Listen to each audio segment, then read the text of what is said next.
आपने हतफ वन ए अब्दाली वन बनाया, ये 250 किलोमीटर तक रेंज, यानी कि आपके बॉर्डर से आप 250 किलोमीटर तक बाहर निकल आए।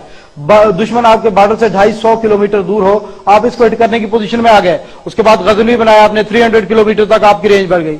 उसके बाद आप आगे बढ़े, आपने शाहीन वन और गौरी बनाया और 1800 किलोमीटर सेंट्रल एशिया तक आपकी अप्रोच हो गई। और ये वो इलाका है जहां पर अमेरिकन और ब्रिटिश जो फ्लीट्स खड़े हुए, बहरी बेड़े खड़े हुए, वो इस इलाके में खड़े। ये इलाका आपकी रेंज के अंदर आ गया। और ये याद रखें कि जहाज के ऊपर मिसाइल लगता है तो जहाज की आग नहीं बुझाई जाती, बल्कि डूबते हुए को बाहर निकाला जाता है।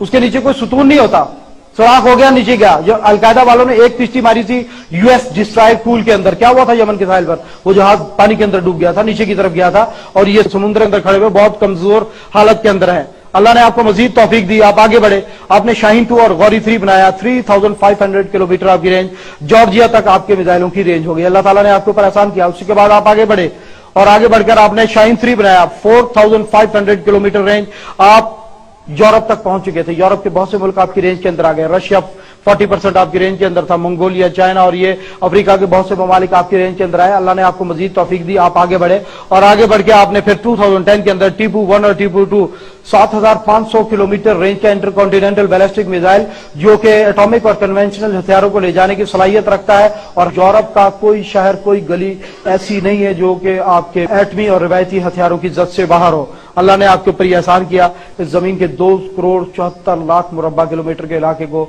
आपके सॉलिड फ्यूल और लिक्विड फ्यूल मिसाइलों की रेंज के अंदर कर दिया। लेकिन अल्लाह ताला ने आपको मजीद तौफीक दी।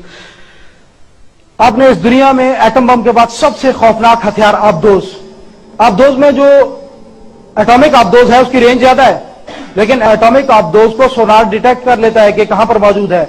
लेकिन डीजल आबदोज क्विक डीजल आबदोज कहलाती है, जिसको सोनार डिटेक्ट नहीं कर सकता। और दुनिया की सबसे बड़ी डीजल से चलने वाली आबदोज आप अपने कराची के साहिल पर बैठकर बना रहे हैं।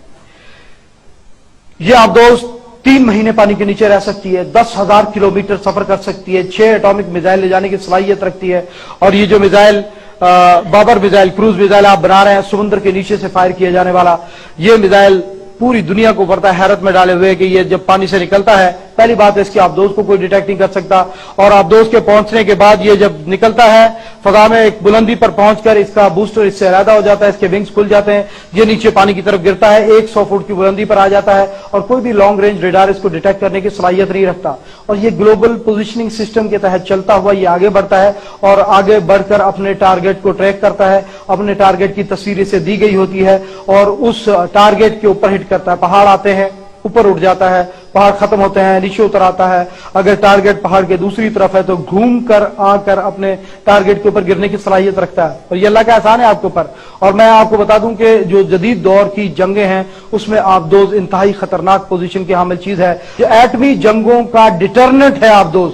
अगर कोई मुल्क सोच ले कि मैं किसी मुल्क को मुकम्मल तौर पर बर्बाद कर दूंगा, मैं पहले एटमी हमला करके उसे खत्म कर दूंगा, लेकिन उसके इल्म में यह हो कि दुश्मन की एक आबदोज जिसके अंदर 6 एटमी मिसाइल हैं हमारे साहिलों के नीचे कहीं बैठी हुई है, वो कभी भी नहीं उसको खत्म कर सकता। उसे पता है ये पानियों में से निकल के हम पर अटैक करके हमें भी तबाह बर्बाद करने की सलाहियत रखती। अल्लाह ताला ने आपके ऊपर यह एहसान किया, ये ब्लेसिंग है, आपके ऊपर रहमत है अल्लाह की कि अल्लाह ताला ने ये सारे वसाइल आपको अता किए।